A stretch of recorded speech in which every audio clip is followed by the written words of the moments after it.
नाज़रीन किराम, दुनिया के नक्शे पर अगर आप अफ्रीका की तरफ नजर डालें तो आपको ये खित्ता कुदरती वसाइल से भरपूर दिखाई देगा। सोना, चांदी, तेल, यूरेनियम, लोहा, तांबा, हीरा, क्या नहीं है वहाँ। लेकिन हैरत की बात यह है कि इतने खजाने रखने के बावजूद अफ्रीका के बच्चे भूख से मर रहे हैं। खवातीन मीलों दूर पानी के लिए पैदल जाती हैं, स्कूल टूटे फूटे हैं, अस्पतालों में दवा नहीं और हुकूमतें कर्जों में जकड़ी हुई हैं। आखिर क्यों? आखिर इस जुल्म का जिम्मेदार कौन है? इसका सीधा सा जवाब है मगरबी साम्राज्य ताकतें जो सदियों से अफ्रीका का खून चूसती आ रही हैं। लेकिन अब मंजर बदल रहा है और इस तब्दीली की अलामत है एक नौजवान अफ्रीकी सदर इब्राहिम ट्राओरे, एक ऐसा नाम जो ना सिर्फ अफ्रीका बल्कि पूरी दुनिया में अब उम्मीद, बगावत और खुददारी की पहचान बनता जा रहा है। सिर्फ 35 साल की उम्र में इस नौजवान ने वो कदम उठाया है जो बड़ी बड़ी ताकतें सोचने से भी घबराती हैं।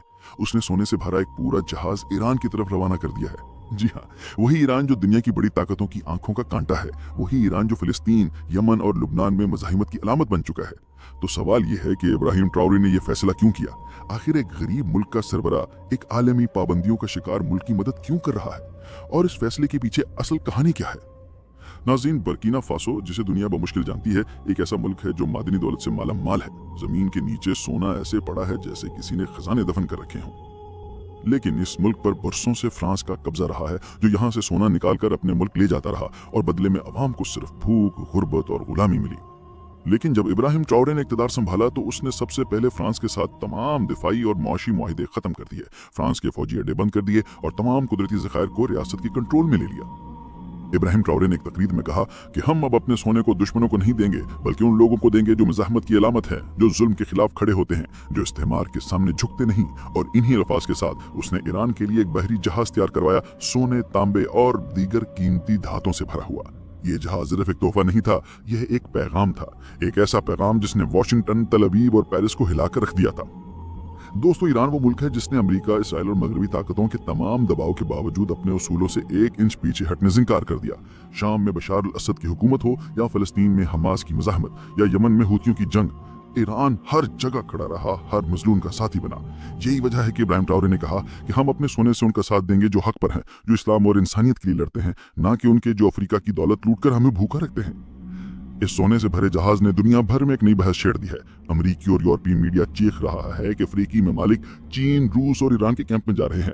इसराइल को खतरा है कि ईरान को मिलने वाली ये नई मुआशी और इखलाकी हमायत उसके खिलाफ बनने वाले इत्तेहाद को मजबूत कर देगी। लेकिन नाज़रीन, असल बात यह है कि अब अफ्रीकी कौमें बेदार हो रही हैं। वो अब सिर्फ वसाइल नहीं बेचना चाहती, वो इज्जत, आज़ादी और नजरिया भी रखना चाहती हैं। और ये तब्दीली अब सिर्फ तकरीरों में नहीं बल्कि अमली इक़दामात में नजर आ रही है।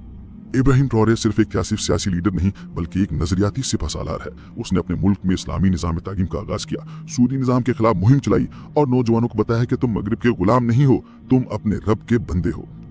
उसने कहा, हम अपना सोना उन्हें देंगे जो हमारे नबी सल्लल्लाहु अलैहि वसल्लम की उम्मत का फख्र है, ना कि उन्हें जो हमारे नबी की शान में गुस्ताखी करते हैं। अब नाज़रीन, गौर कीजिए कि ऐसा वक्त जब ईरान पर पुराने वक्त की बात है। एक गांव में एक आदमी रहता था और इसके 3 बेटे थे और इसने एक घोड़ा भी पाल रखा था। जब वो मर गया तो इसके बेटों ने आपस में मशवरा किया कि घोड़े को काट के इसका एक एक पाँव ले ले। लेकिन मुश्किल ये थी कि बाकी जिस्म को किस तरह आपस में तकसीम किया जाए, क्योंकि वो तीनों बेवकूफ़ थे। तो इतने में एक शख्स का वहाँ से गुजरना हुआ। उसने उनसे आकर पूछा कि भाइयों, आप में किस बात का इख्तलाफ है, मुझे बताओ, हो सकता है मैं इस बात का कोई हल निकाल सकूं। उन भाइयों में से एक बोला, इस घोड़े को हम आपस में किस तरह बांटें? तो इस शख्स ने कहा कि इस घोड़े को बेचकर पैसे आपस में तकसीम कर लो। तो तीनों भाई आपस में राज़ी हो गए और इस घोड़े को बेचने के लिए निकल पड़े। सफ़र में रात हो गई और तीनों भाई सफ़र के मारे थके थे और लेटते ही इन्हें नींद आ गई। जब वो गहरी नींद में थे तो रात के पहर एक चोर आ गया। उसने देखा कि तीनों आदमी बड़े बेखबर सो रहे हैं, तो वो घोड़े की जानिब बढ़ा और घोड़े को साथ ले गया। थोड़ी देर बाद एक भाई की आँख खुली, उसने देखा कि घोड़ा गायब है, तो जल्दी से उसने दूसरे भाई को आवाज़ देकर उठाया। भाई उठा, उसने कहा, सो जाओ, हो सकता है साबिर ले गया हो, सुबह उससे ले लेंगे। और सुबह होते ही तीनों भाई उठकर रवाना हो गए। रास्ते में इन्होंने एक ऊँट के पाँव के निशान देखे, तो इन तीनों भाइयों में एक ने कहा, ये तो ऊँट के पाँव के निशान है। और दूसरे ने कहा ये नर ऊँट के पाँव के निशान है, और तीसरे ने कहा ये तो एक आँख से अंधा भी है। और फिर वो आगे बढ़ गए और कुछ ही देर का सफ़र किया होगा कि उन्होंने देखा कि एक शख्स परेशान हालत में आ रहा है। उसने उनसे पूछा कि आप लोगों ने यहाँ ऊँट तो नहीं देखा? एक ने कहा नर ऊँट, दूसरे ने कहा एक आँख से अंधा भी था, तीसरे ने कहा वो मुहार तोड़कर भागा होगा। उस शख्स ने कहा तुम लोग बिल्कुल ठीक कह रहे हो, वो ऊँट आप लोगों ने कहाँ देखा है?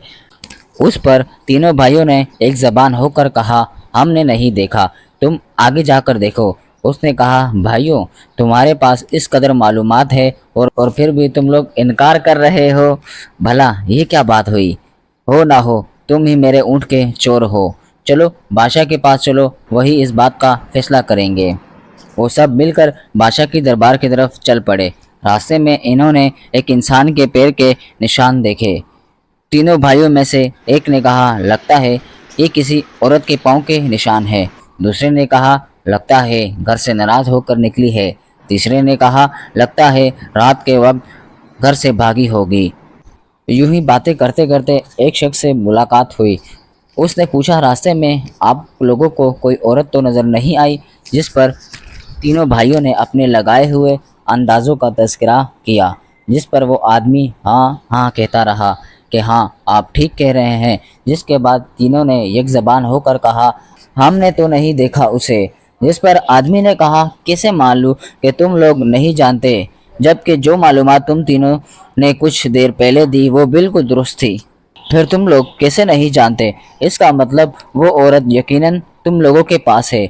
जिसके जवाब में इन सब ने कहा अगर तुम्हें हम पर शक है तो चलो तुम भी हमारे साथ बादशाह के दरबार चलो। चुनाचा वो शख्स भी उनके साथ चल पड़ा। चलते चलते वो एक शहर में पहुंच गए। वहां पर रुककर इन्होंने एक दुकानदार से पूछा कि साबिर का घर कहाँ है। तो इतने में एक शख्स वहां पर आ गया। उसने कहा मैं हूँ साबिर, कहो क्या बात है? इन्होंने कहा कल तुम हमारा घोड़ा ले गए थे, वो वापस कर दो। इसने कहा तुम पागल हो, अहमक हो, भला मैंने कैसे तुम्हारा घोड़ा ले लिया? इन्होंने मिलकर कहा अगर तुम्हें इनकार है तो चलो बादशाह के पास, वही फैसला करेंगे। अब ये सब बादशाह के दरबार जा पहुँचे। बादशाह ने पूछा तुम लोग क्यों आए हो, क्या माजरा है? इन्होंने कहा हम आपके पास इंसाफ के लिए आए हैं। फिर सब ने अपनी अपनी दास्तान सुनाई। ऊँट के मालिक ने कहा इन्होंने मेरे ऊँट के मुतालिक तमाम बातें दुरुस्त बताई, पर मेरे ऊँट के बारे में नहीं बताया, जिससे वाज़ेह होता है कि मेरा ऊँट इनके पास है, इसलिए मुझे इंसाफ चाहिए।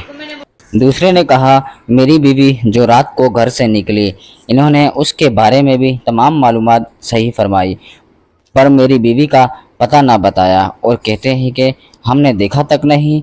मेरी बीवी को इन्होंने ही अगवा किया है। बादशाह ने पूछा तुम तीनों का क्या कहना है? इन्होंने कहा जी हुजूर, पहले आप हमारी मुकम्मल बात सुने। रात को साबिर खान ने हमारा घोड़ा चुरा लिया। जिस पर साबिर खान ने कहा अली जान, मुझे इसके मुतल्लिक कोई मालूमात नहीं, नाहक ये लोग मुझे पकड़ कर लाए हैं। बादशाह ने कहा जिस वक्त साबिर खान घोड़ा ले जा रहा था तुम में से किसी ने इसे देखा? इन्होंने कहा हुजूर, हम में से किसी ने नहीं देखा। बादशाह ने कहा जब तुम लोगों ने इसे देखा नहीं तो इसे मुलजिम क्यों ठहरा रहे हो? और ये जो दूसरे तुम्हें मुलजिम ठहरा रहे हैं इस पर कुछ कहना चाहोगे? इस पर कोई सफाई देना पसंद